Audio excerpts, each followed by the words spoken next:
Assalamualaikum warahmatullahi wabarakatuh. Perkenalkan, nama saya Natasha Maya Diva dengan NIM A1D12501. Perkenalkan, nama saya Luknai Syafiolita dengan NIM A1D1250056. Perkenalkan, nama saya Ginti Hasnita dengan NIM A1D1251160. Kami dari kelompok 3 ingin berdiskusi tentang bab 2 dari Mata kuliah Filsafat Pendidikan. Bab 2 berisi apa ya guys judulnya? Dimensi ontologi, epistemologi, dan aksiologi pendidikan Islam.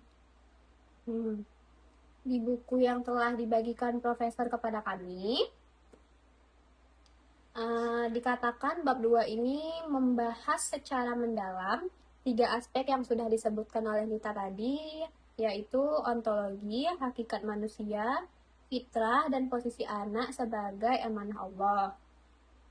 Yang kedua, epistemologi, sumber dan metode memperoleh ilmu dalam Islam, yang mencakup wahyu, akal, dan pengalaman. Yang ketiga, aksiologi, yaitu tujuan penggunaan ilmu, yakni membentuk akhlak mulia, kemaslahatan, dan ibadah kepada Allah. Baca dulu itu.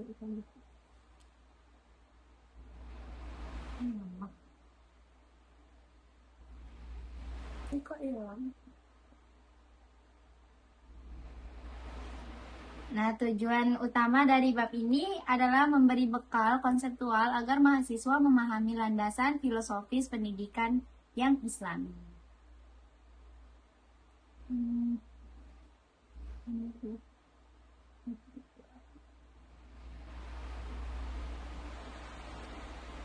Di sini ada berapa titik? 2.1 menjelaskan dimensi ontologi pendidikan Islam. Dimensi ontologi menyoalkan tentang hakikat realitas, yaitu siapakah sumber mutlak wujud, bagaimana hubungan Tuhan, alam, manusia, dan apa status dunia sebagai tempat manusia bertumbuh. Dalam pandangan Islam, seluruh realitas dibaca dalam horizon tauhid. Allah sebagai sumber, penopang, dan tujuan segala wujud. Alam sebagai ayat memikul amanah. Alam sebagai ayat atau tanda yang menuntun manusia kepadanya, dan manusia sebagai khalifah yang memikul amanah. Kerangka ini menolak fragmentasi antara sakral dan profan, pengetahuan dan nilai, tujuan dan cara, sampai sebab semuanya disatukan oleh pengakuan rububiyahnya Allah. Di dalam sini ada Quran surah Al-Hadid ayat 3 yang artinya dialah yang awal dan yang akhir, yang zahir dan yang batin, dan dia maha mengetahui segala sesuatu. Ini baca dah. Menurut Ibnu Katsir. Iya boleh. Bukan baca dulu. Aku yang baca itu. Menurut Ibnu Katsir.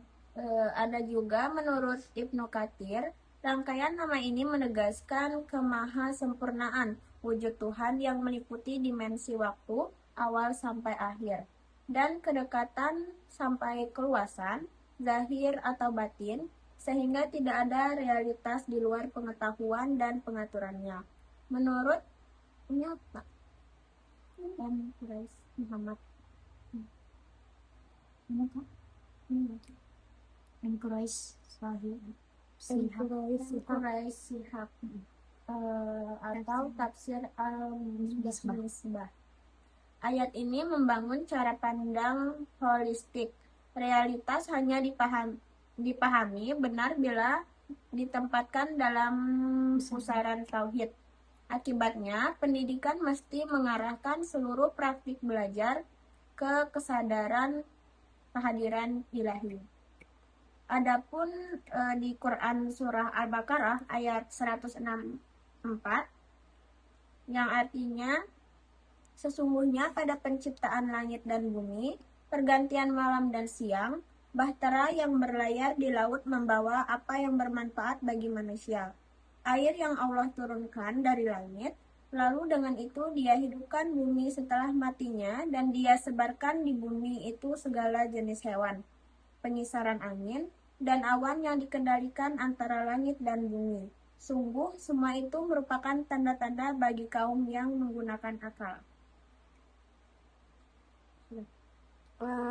Menurut Al-Tabari, ragam fenomena yang disebutkan ayat ini tuh adalah tanda yang mengantarkan akal mengenal Sang Pencipta.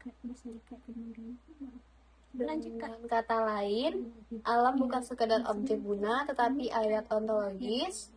Menurut Quroi Shihab, rincian fenomena menegaskan keteraturan kosmik yang menjadi dasar bagi sikap ilmu sekaligus religi,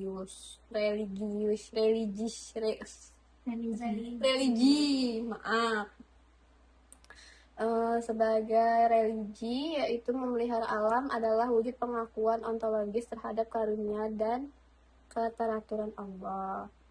Quran Surah Al-Baqarah ayat 30 yang berarti, ingatlah kepada Tuhanmu berfirman kepada para malaikat, sesungguhnya aku hendak menjadikan khalifah di bumi.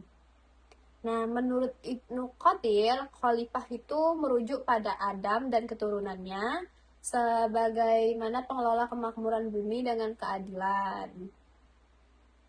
Menurut Al-Tabari, maknanya juga mencakup generasi yang saling menggantikan dalam amanah. Menurut Quroi Shihab, menekankan bahwa status ontologis manusia sebagai khalifah melahirkan etos pengelolaan, bukan ekspoliasi yang menjadi bingkai moral seluruh kegiatan belajar dan bekerja. Berarti itu isi dalam surah Al-Baqarah itu berarti berisi tentang kita ya.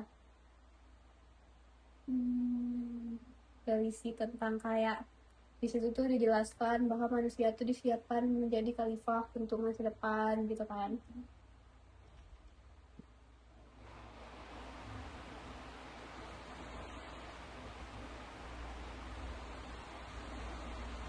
Menurut kalian ada implikasinya enggak? Ada dua. Di buku ini dijelaskan ada dua, yaitu implikasi pedagogis pada pendidikan dasar dan implikasi pedagogis pada pendidikan dasar. Pendidikan dasar. Dua-duanya pendidikan dasar. Ontologi tauhid menuntut ekologi belajar yang menampakkan keteraturan, keterhubungan, dan amanah. Pembelajaran IPA tidak hanya menghafal fakta, tetapi membaca alam sebagai tanda yang melatih rasa takzim dan syukur. Matematika melatih ketelitian dan kejujuran prosedur. Nah, implikasi yang kedua tadi, bahasa harus menumbuhkan kepekaan, makna, dan tanggung jawab atas kata. PPKN menumbuhkan amanah, kekhalifahan dalam kerjasama, dan kepedulian. Praktik anti korupsi ditanamkan sebagai konsekuensi ontologis. Waktu dianggap amanah, peralatan dipelihara sebagai titipan, sumber dikutip sebagai pengakuan hak, dan keputusan diambil dengan kesadaran bahwa tidak ada laku yang luput dari pengawasan ilahi. Ontologi tauhid menuntut ekologi integritas, keteraturan yaitu dalam Quran Surah Al-Baqarah ayat 164. Diterjemahkan menjadi kelas yang rapi, alur kerja yang jelas, dan waktu yang diperlakukan sebagai amanah. Status manusia sebagai khalifah dalam surah Al-Baqarah ayat 30 menegaskan akuntabilitas atas benda bersama, alat, buku, dan data, sehingga setiap pemakaian meninggalkan jejak yang dapat diaudit. Diaudit apa? Audit tuh kayak aku pernah dengar sih, cuman aku nggak bisa kayak ngejelasin artinya secara gamblang gitu. Malah kayak pernah dengar audit apa sih yang Kayak orang-orang kerja gitu ya. memeriksa dan menilai suatu hal secara teliti dan sistematis. Jadi apa? Sehingga setiap pemakaian meninggalkan jejak yang dapat di pemeriksaan sistematis dan independen terhadap laporan keuangan, catatan pembukuan, Audit data. audit sekolah, audit kerja. Ya, gitu. Audit tuh pokoknya proses pemeriksaan atau pengecekan ulang. Makanya contohnya tuh seperti yang dibacakan tadi. Data. Berarti dari materi yang dibacain Lukna tadi tuh ternyata kayak pelajaran PKN, pelajaran ini, pelajaran itu tuh awal mulanya tuh juga dari Tetap Al-Quran ya. Iya. Karena selama ini kita belajar PKN dari SD itu kayak ya udah gitu. Ternyata semuanya itu udah ada Sumbernya dari dalam Al-Quran duluan sumbernya itu. Lanjut, pada kelas rendah, anak mempraktikkan SOP, alat ambil pakai catat kembalikan, dengan kartu peminjaman. Pada kelas tinggi, kelompok memiliki buku kas mini untuk proyek tematik, Mister, atau pasar jujur mingguan. Ada pemasukan sampai pengeluaran, bukti tempel dan tutup buku setiap akhir unit. Guru menilai lewat rubrik proses atau ketelitian, kepatuhan, SOP tadi, kepatuhan SOP, kebersihan. Dan rubrik produk, akurasi, kerapian, kejelasan data. Dengan cara ini, tauhid menjadi tata kelola yang terlihat, mencegah manipulasi dari hulu.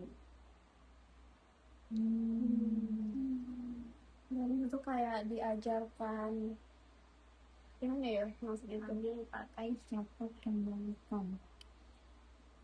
diajarkan untuk jujur berarti tidak sih ya kan, kayak ini ambil pakai Mencegah catat manipulasi. kembalikan.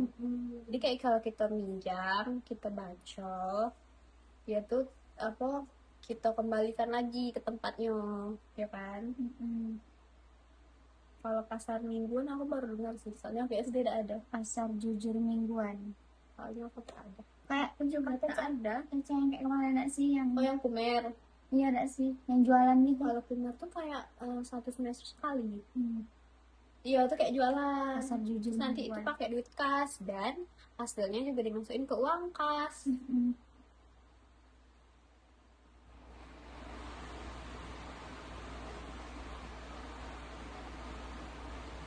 Di Quran surah At-Tin ayat 4 ada surah yang berarti sungguh kami telah menciptakan manusia dalam bentuk yang sebaik-baiknya. Jadi jangan insecure ya teman-teman, karena kita sudah diciptakan sama Allah dengan sebaik-baiknya. Ya teman-teman, tidak boleh insecure. Tetap semangat.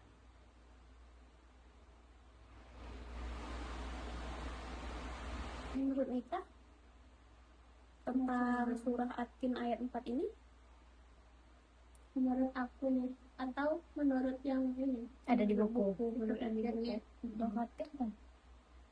Menurut Ibnu Katsir tentang surah At-Tin yang dibacakan Caca tadi, bahwa ahsani takwim menunjukkan kesempurnaan bentuk dan kesiapan kapasitas manusia untuk tugas penghambaan dan kekhalifahan.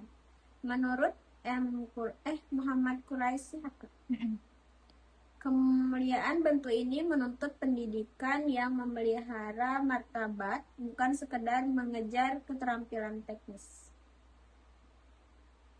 Terus ada lagi di ayat di Quran surah Al-Hijr ayat 29 yang artinya maka apabila aku telah menyempurnakan kejadiannya dan meniupkan ke dalamnya ruh ciptaanku, maka tunduklah kamu kepadanya dengan sujud. Caca dan lupa di situ. Sengaja Nah, dari ayat tadi menurut Al-Tabari, peniupan ruh menandai dimensi spiritual manusia yang membedakannya dari makhluk lain. Dan menurut Ibnu Katsir, kemuliaan ini menjadi alasan perintah sujud para malaikat yang implikasinya pada pendidikan adalah pembinaan dimensi ruhani secara sadar. ada hadis Bukhari Muslim Ada. itu apa Kak? Kullu mauludin yuladu al fitrah. Yang Setiap anak dilahirkan dalam keadaan fitrah. seperti yang Sesuai Bukhari dan Muslim. Profesor waktu kita bahas bab 1 kemarin kan, bahwa setiap anak tuh terlahir dalam fitrah, Dalam keadaan suci. iya dalam keadaan suci, bersih. Jadi gimana ke depannya tuh tergantung Diri. kalau kata bapak tuh keluarga dan lingkungan deh sih. Iya. Karena yang menuntun jalan tuh kan pasti orang terdekat kita kan. Doa sama lingkungannya lah. Sebagai yang bakal jadi calon orang tua ke depannya, guys. Belajar sebaik-baiknya. Apakah? Gitu. Mana ini yang terakhir dalam khazanah Islam. Pendidikan dikenal dengan tarbiyah atau penumbuhan potensi, taklim, transmisi pengetahuan sahih, dan ta'dib adalah penataan adab. Al-Ghazali memandang pendidikan sebagai takziyatun nafs atau penyucian jiwa menuju kebahagiaan dunia akhirat. Ibnu Khaldun menekankan fungsi pewarisan budaya peradaban yang harus disesuaikan dengan tahap perkembangan anak. Itu sih tentang tadi implikasi yang dua tadi. Implikasi pedagogis pada pendidikan dasar. Sekarang masuk di 2.2. Dimensi Epistemologi pendidikan Islam. Dimensi epistemologi menyoalkan tentang sumber, cara, dan kriteria kebenaran pengetahuan. Dalam pandangan Islam, pengetahuan lahir dari dialog yang selaras antara wahyu, akal, dan pengalaman, atau indera dan realitas. Wahyu memancang horizon nilai dan kebenaran. Akal mengolah, menimbang, dan menyusun. Pengalaman atau tajribi menguji klaim pada kenyataan. Qalb atau hati nurani berperan sebagai penjaga etika, mengikat proses mencari dan menggunakan ilmu pada amanah dan keadilan. Dengan kerangka ini, yang disebut ilmu bukan sekedar kumpulan fakta, melainkan kebenaran yang bertanggung jawab secara metodologis dan bermartabat secara moral. Metodologis maksudnya? metodologis. Metode yang masuk di akal gak? Metode logis tuh apa? Iya enggak sih? Tahu ya guys? Sudah Itu menurut pandangan aku.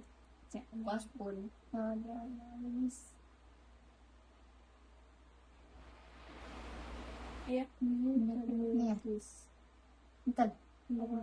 Sistematis melaksanakan Ilmu studi dan analisis. mencapai hasil yang valid. Ya sih. Kalau lebih apa tadi? Intinya kayak gitu aja. Karena dia berasal dari ilmu studi dan analisis. Ini merupakan kerangka sistematis, strategi, dan landasan logis yang memandu langkah-langkah peneliti untuk mencapai hasil yang valid dan reliable.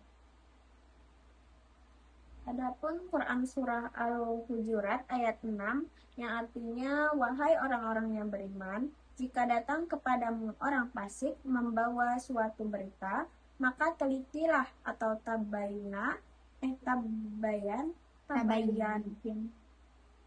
Biasanya sih tabayun.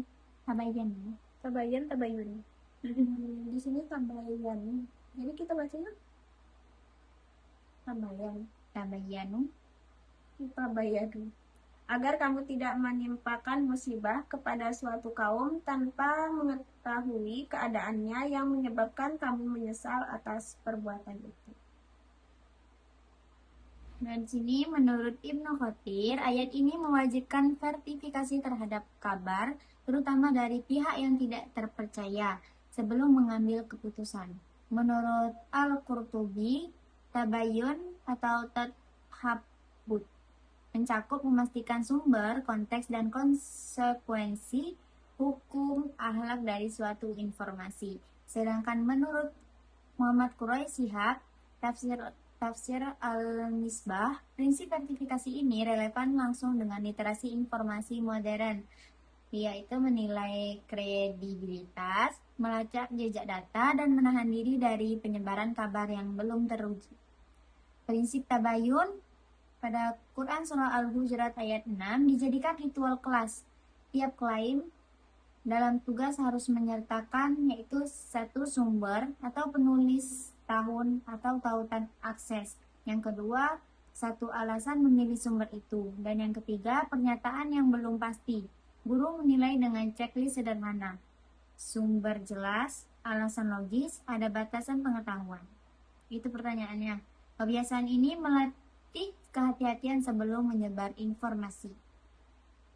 Pembedaan muhkam dan mutasyabih dalam surah Al-Imran ayat 7 diturunkan menjadi alur pembelajaran bertahap. Kunci konsep mukam dipastikan dulu melalui contoh konkret dan ancor tas. Sesudah itu barulah variasi ekstensi atau mutasyabih dieksplorasi. Anak belajar menginduk pada yang pasti sebelum menakwil yang samar. Etos mendengar lalu memilih yang terbaik. Quran Surah Al-Zumar ayat 18 dipraktikkan sebagai dialog 3 menit. Satu kelompok memaparkan alasan, kelompok lain menyampaikan sanggahan tertib, lalu kelas memilih argumen terbaik menggunakan kriteria yang disepakati, bukti, relevansi, kejelasan. Anak tidak hanya berpendapat tetapi bertanggung jawab atas dasar pendapatnya. Nih. Dan ada juga surah Az-Zumar ayat 18 yang artinya yaitu orang-orang yang mendengarkan perkataan lalu mengikuti yang terbaik di antaranya, mereka itulah orang-orang yang diberi petunjuk oleh Allah dan mereka itulah orang-orang yang berakal.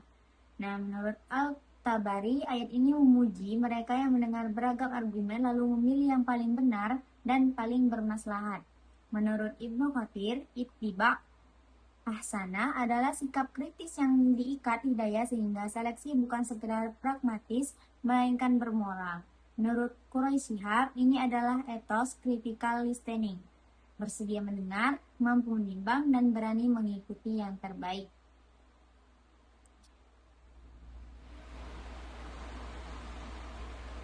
Quran Surah Al-Imran ayat 7.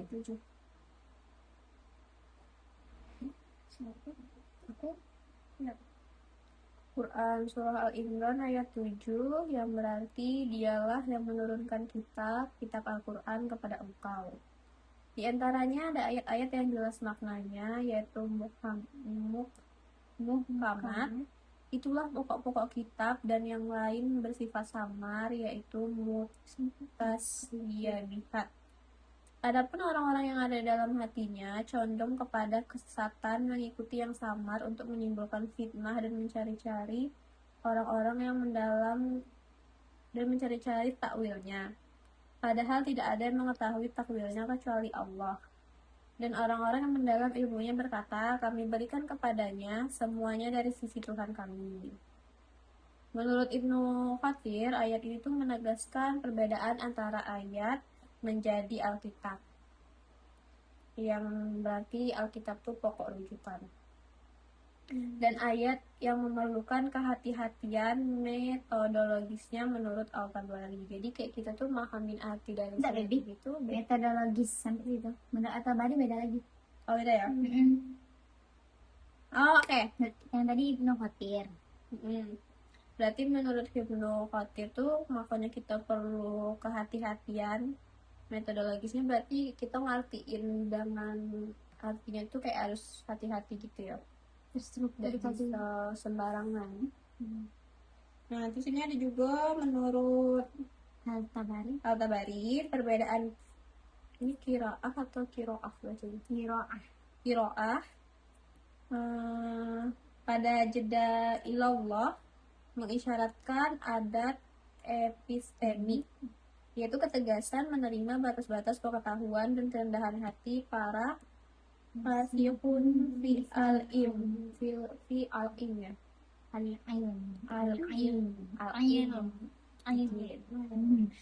Menurut Quraisy Shihab, ini menuntun tata cara menafsir yaitu bertahap, bertunduk pada yang berinduk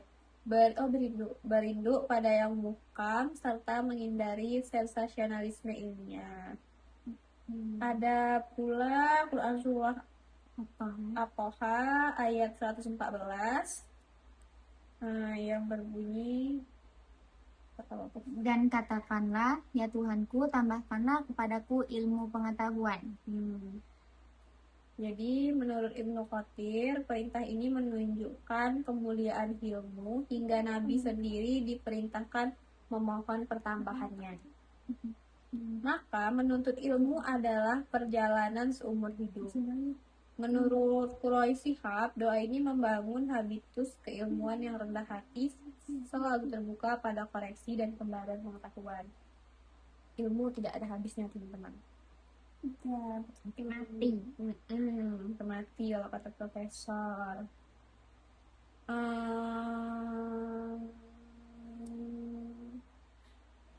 Ada juga Quran Surah Al-Baqarah ayat 2 yang berarti kitab Al-Quran ini tidak ada keraguan padanya. Petunjuk bagi mereka yang bertakwa. Nah, menurut Ibnu Katsir, ayat ini tuh menetapkan Al-Quran sebagai pedoman bebas keraguan. Berarti kalau kita masih ragu dengan semua petunjuk di Al-Quran tuh perlu berobat. Obat lu. Jaga yang bebas lah. Nah, jadi menurut Quroi Shihab juga menekankan fungsi hidayahnya sebagai kompas nilai agar pengetahuan kita tidak menyimpang dari kemaslahatan.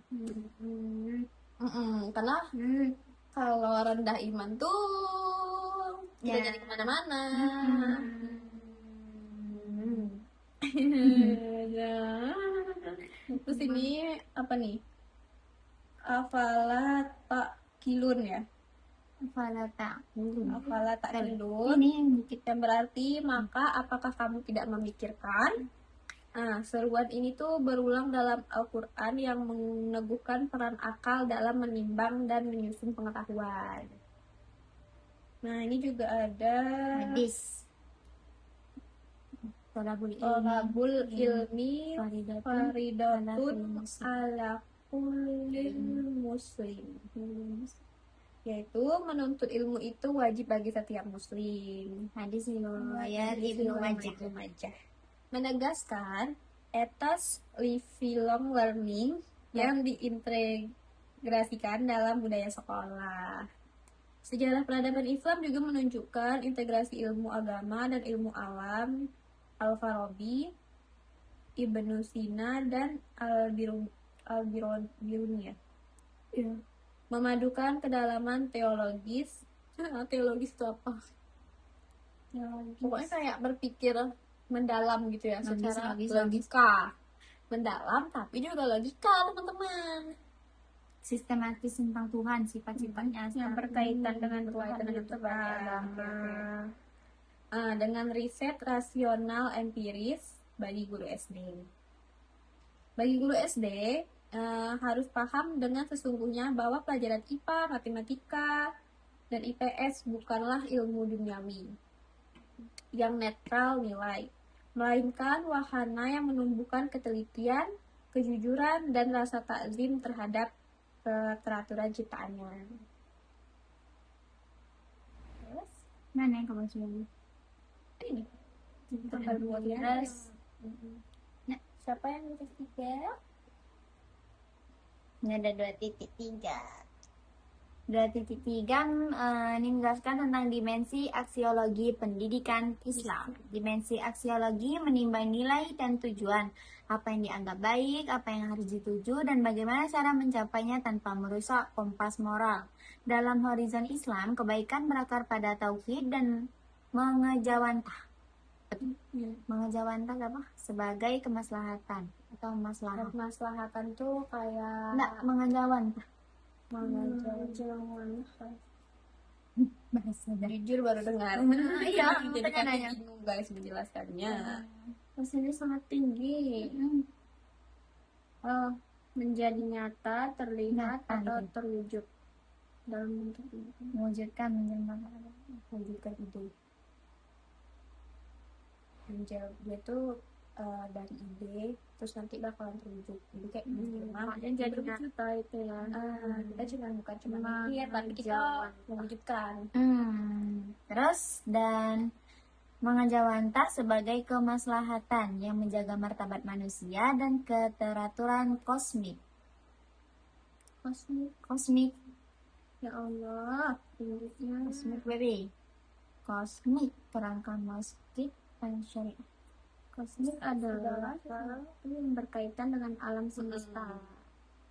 Keteraturan alam semesta gitu.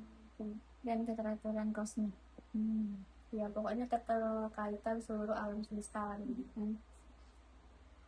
Kerangka maqasid al-syariah, penjagaan agama atau din jiwa, nafs, akal, keturunan, nasb, dan harta, mal. Memberi orientasi praktis bagi pendidikan. Ilmu dan proses belajar diarahkan agar melindungi dan memajukan 5 pokok itu serta mengembangkan kebijakan sosial seperti keadilan, amanah, kejujuran, dan ihsan.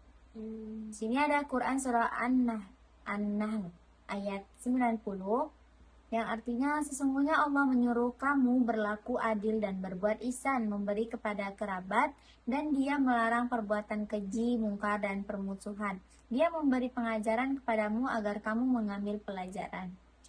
Nah, menurut Ibnu Katsir, ayat ini merangkum poros moral syariat, keadilan sebagai standar objektif, dan ihsan sebagai keutamaannya yang melampaui sekedar kewajiban.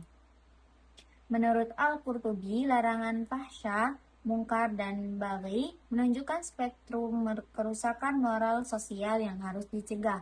Menurut M. Quraisy Shihab, tafsir Al-Misbah, ayat ini adalah piagam etika publik yang menuntun kebijakan dan kebiasaan di ranah pendidikan.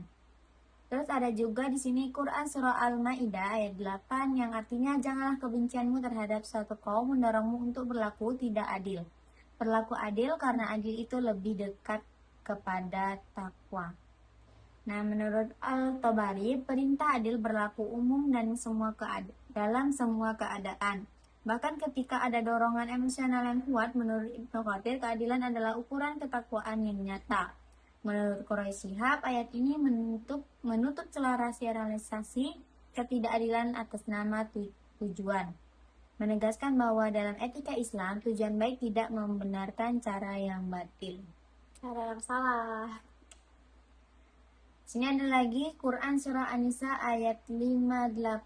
Sesungguhnya Allah menyuruh kamu menyampaikan aman kepada yang berhak menerimanya dan menyuruh kamu apabila menetapkan hukum di antara manusia supaya kamu menetapkan dengan adil. Terus lagi ayat 119 juga ada di sini. Atau ayat 119 yang artinya wahai orang-orang yang beriman, bertakwalah kepada Allah dan jadilah bersama orang-orang yang jujur. Terus ada lagi Quran surah Al-Hujurat ayat 13 yang artinya wahai manusia, sesungguhnya kami menciptakan kamu dari seorang laki-laki dan seorang perempuan, kemudian jadikan kamu berbangsa-bangsa dan bersuku-suku agar kamu saling mengenal. Sesungguhnya yang paling mulia di antara kamu di sisi Allah ialah yang paling bertakwa. Ini apa hadis? Ini ada hadis.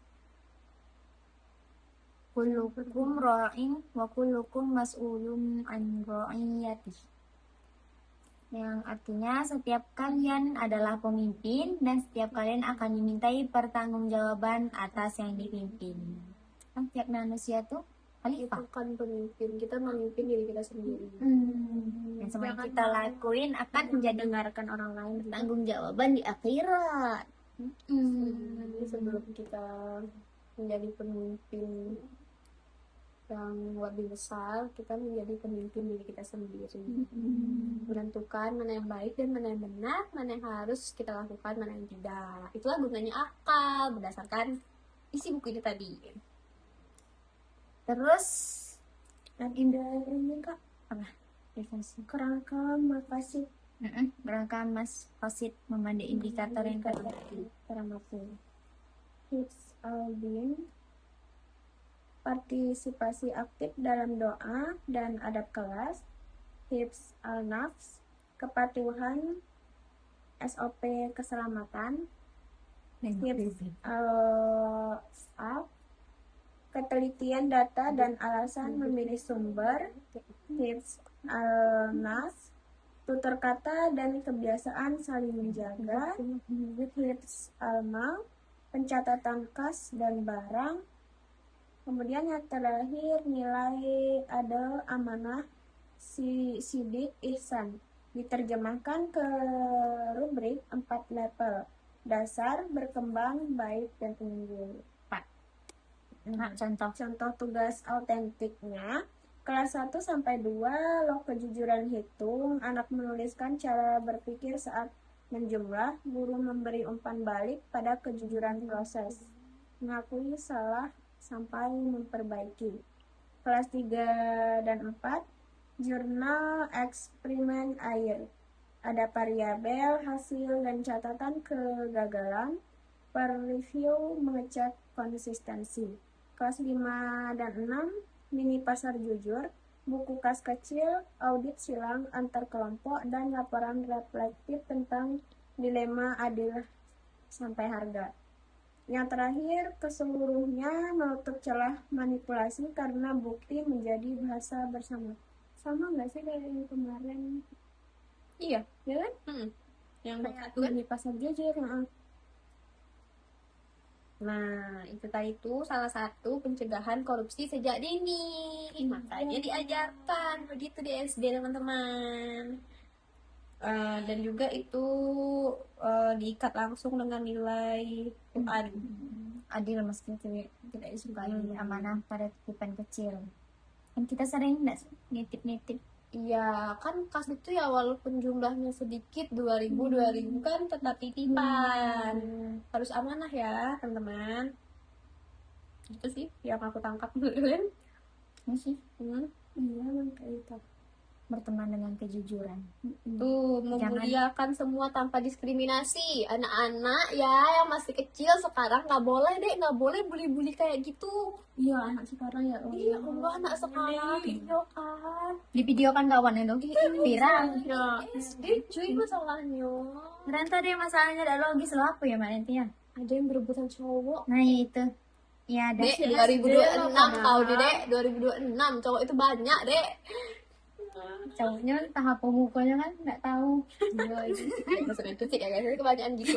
Terus tuh kalau di lingkungan tempat tinggal aku tuh ya, anak-anak SD itu mungkin karena anak-anak SD sekarang sudah pada main HP guys, jadi tuh kayak orang tuh lebih update dan orang tuh itulah kadang mungkin ya yang kayak mungkin orang tuh kebanyakan nonton yang terlalu di atas umurnya ya, makanya dia bisa berbuat kayak itu kan dia nggak ada sih, dia ngebully kawannya terus rombongan guys, kayak dia ngerombongan nih yang dibully satu orang, jadi kayak dia ngeroyok ya jatuhnya kalau rame-rame gitu. Trauma bisa kan. Mental juga kan jatuh dari kecil. Rame-rame. SD iya.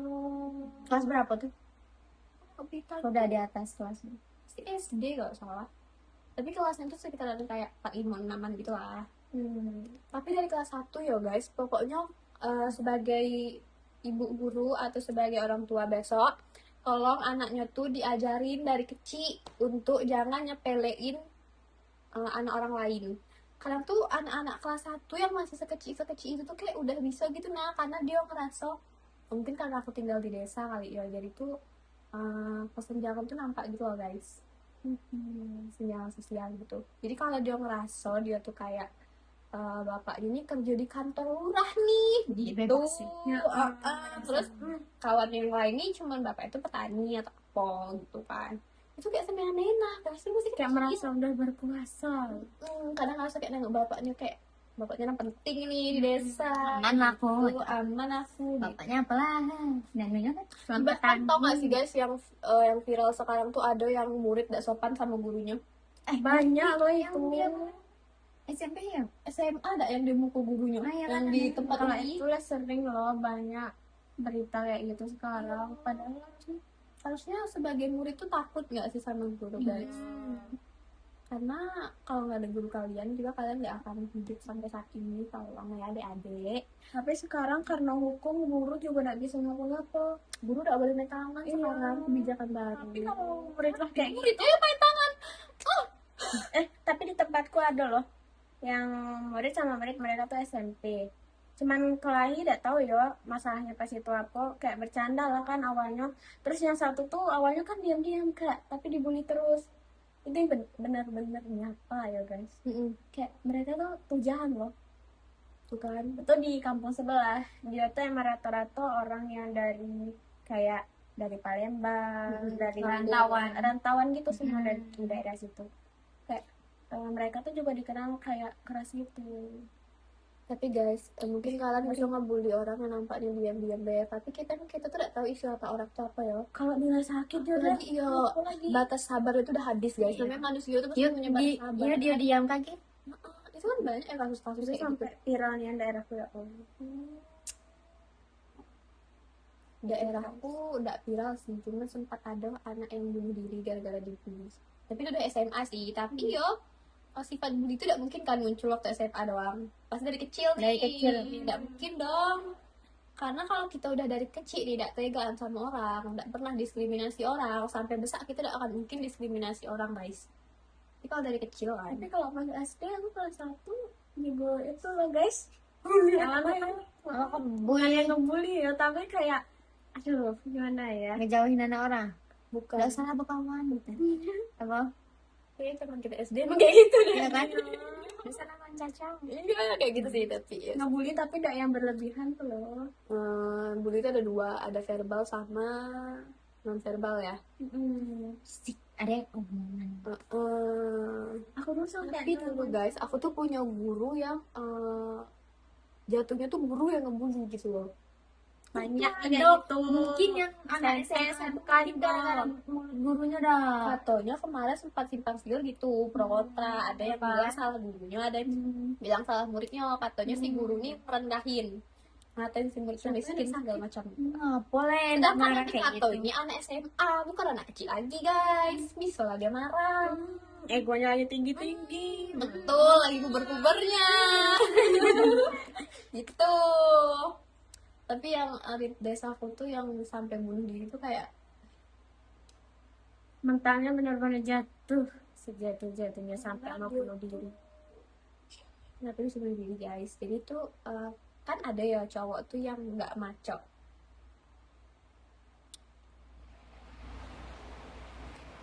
Jadi kan ada kan cowok tuh yang nggak maco. Jadi kayak yang, tapi dia tuh udah ada belok kok. Maksudnya itu Ya lemah masih lurus lain aja, ya. tapi kayak lemah Lemah gitu bawaannya. Aduh, selain yang kayak gitu tuh. Tapi dia masih lurus. Terus tuh mungkin tuh karena dia tuh anak bungsu, jadi sama mamanya tuh sudah terbiasa suruh ngerjain rumah, jadi tuh mungkin jadi kayak agak kecewaan gitu lah. Jadi tuh karena dia pendiam tuh kawan-kawan SMA-nya tuh hobi kayak Ngebully. gitu loh, nggak sampai yang main fisik gitu lah, cuman mulut. Tapi kan namanya mental orang kita ada yang tahu, udah guys, beda-beda. Terus katanya di rumah tuh juga dia tidak punya bapak lagi guys, udah yatim. Jadi dia berdua. Sama mamanya. 3 bersaudara, paling besar kakaknya cewek, kakaknya udah nikah, dia punya abang cowok, dia yang terakhir. Cuman diurus sama mamanya nih. Mamanya nih rupanya tipikal orang tua yang marah tuh mukul. Ya Allah, Jadi hancur lah mental anaknya. Verbalado dengan verbalado. Double nih kan, dibully di sekolah tak bisa nih cerita ke mama. Iya, Kata ya mama orang nih. tua juga kayak gitu. Jadi sebagai orang tua juga Pikirannya langsung pendek sampai bunuh diri. mungkin tuh itu gak sih iman gak sih kalau bunuh diri tuh. Ya, Kurang sih, iman. memang. Tapi Iya. yo Mental tuh kan ngaruh ngaruh sih kemana guys. lagi. Jadi hati itu juga tempat cerita aja. Iya sih. Tapi kalau ada orang yang kuat yo ngadep itu, ya Allah, cuman memang Kalau nggak bisa, soalnya kalau nggak suka di rumah kan bisa ke sekolah kayak main di sekolah ini dah Tuh guys ya. Malah aja. di sekolah aku tuh yang lebih bencong lagi gitu, yang lebih belok lagi. belok Cuman karena dia nih nggak bisa melawan balik sih anak yang bunuh diri. Dia tuh nggak bisa melawan kalau diajak kawan. diam ya. kadang tuh yo Apalagi anak kita yang kan kayak aku sih marah gitu dah. Nanti keluar. Ya, yang diam itulah yang takutnya. tapi kadang yang diam tuh dia kalau nak ngelawan takut malah tambah parah gitu loh. Iya biasa gitu sih. Lagi orang tuh malah makin parah gangguin dia, ngajak kawan yang lain. Iya, Dia nggak betul, berani. betul. Banyak sih kayaknya pikiran korban bully tuh guys. Jadi jangan bully. Jangan bully jenis apapun itu. Si berbullying kah, bully verbal kah, non verbal. Pokoknya yang bersangkutan dengan bullying, no. Anak itu semuanya apa namanya penting pastinya di orang tuanya, dan tidak mudah ngebesarin anak usia itu tiba-tiba udah meninggal dunia. Masalahnya dari sini simpulan kita bahas Langsung ya? simpulan terus kayak cerita lagi.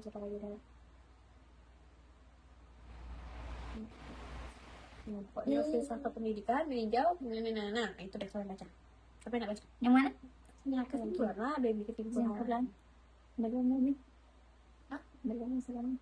Itu aku bilang. Baca aja lah yang ini. Apa nih? Bentar lagi. Baca itu dulu, Kak.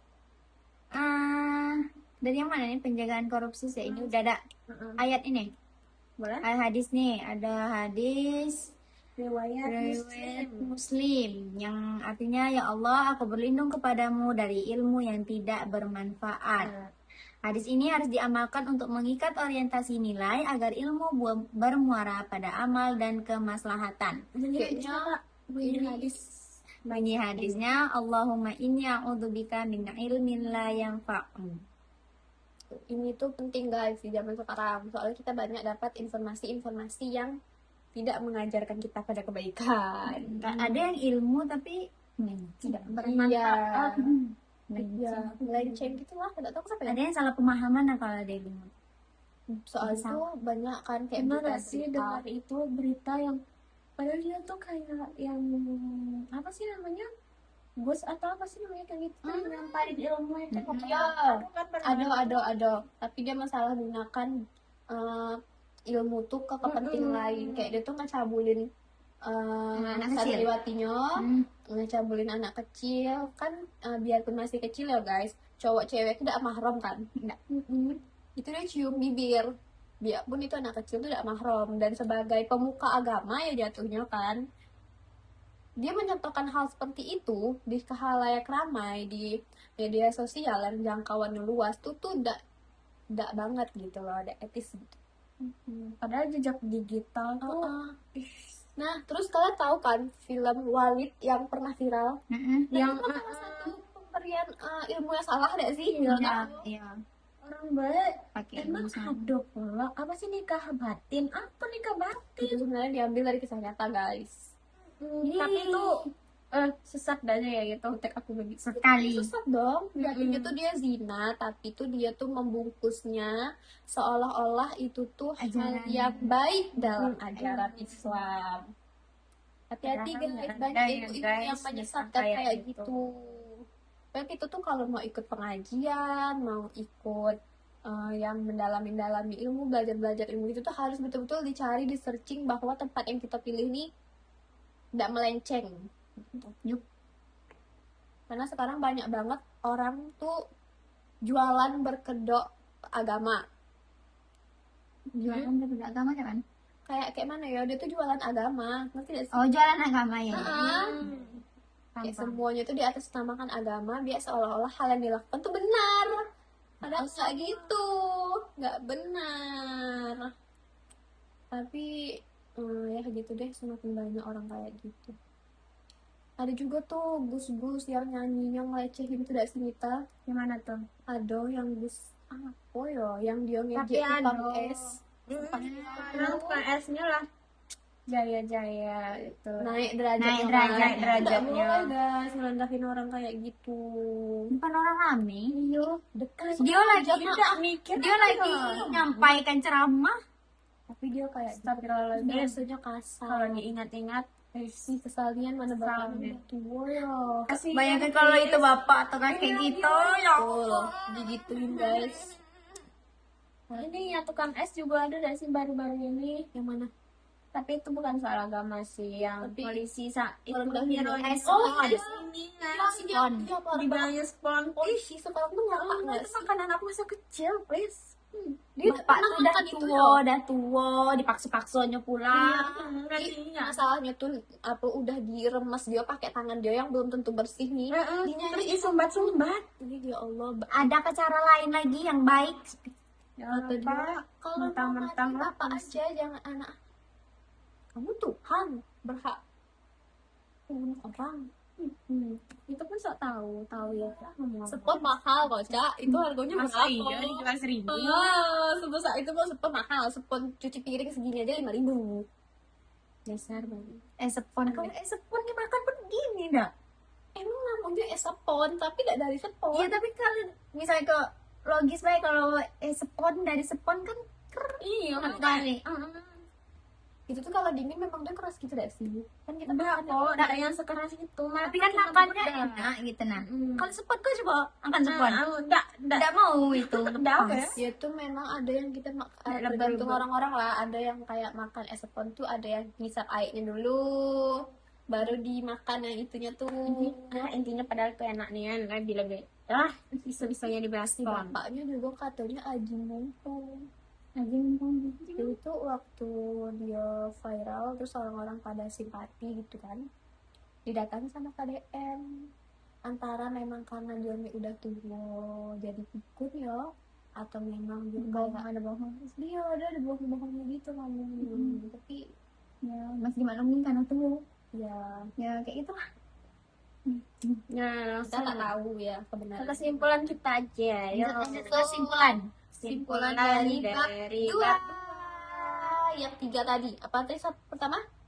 filsafat pendidikan Islam meninjau pendidikan dari 3 dimensi utama tadi, yaitu ontologi anak dipandang sebagai makhluk fitrah, yaitu tadi yang lahir dalam keadaan suci, ciptaan Allah yang sempurna dengan potensi jasmani, akal, dan rohani. Kedua, epistemologi, yaitu sumber ilmu adalah wahyu, akal, dan pengalaman yang harus diintegrasikan dalam pembelajaran.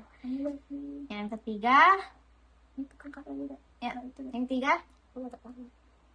yang ketiga, aksiologi, yaitu ilmu bermuara pada pengabdian kepada Allah, membentuk akhlak mulia, dan pembangunan peradaban. Dengan kerangka ini, pembelajaran sekolah dasar mendidik anak bukan hanya tahu, tetapi juga beriman, berakhlak, dan beramal. Berarti tidak tiga tadi tuh kayak itu tuh Saling berkaitan. Ya, dasar kita untuk tumbuh gak sih? Ya kan? Kita harus kayak gitu sesuai dasar yang ada. Bab ini tuh menegaskan bahwa ontologi tauhid memandang alam sebagai tanda, manusia sebagai khalifah, dan pendidikan sebagai amanah. Epistemologi Islam mengikat wahyu, akal, pengalaman dalam disiplin tabayun, muhkam, mutasyabih, dan critical listening. Aksiologi menambahkan belajar pada kemaslahatan yang terukur dalam prosedur adil, amanah, dan jujur. Ketiganya bersatu dalam satu desain kelas. Berarti sebagai calon guru kita harus menerapkan ketiga tadi. Ada? Nah, jadi kami Sekolah dasar. siap. Nah, Sekian diskusi dari kami kelompok nih. 3. Apa 3 kan kita? 7. 7. Oh, 7. Next time kita bakal buat bab 3. 3. Kami ucapkan Wassalamualaikum Assalamualaikum warahmatullahi wabarakatuh.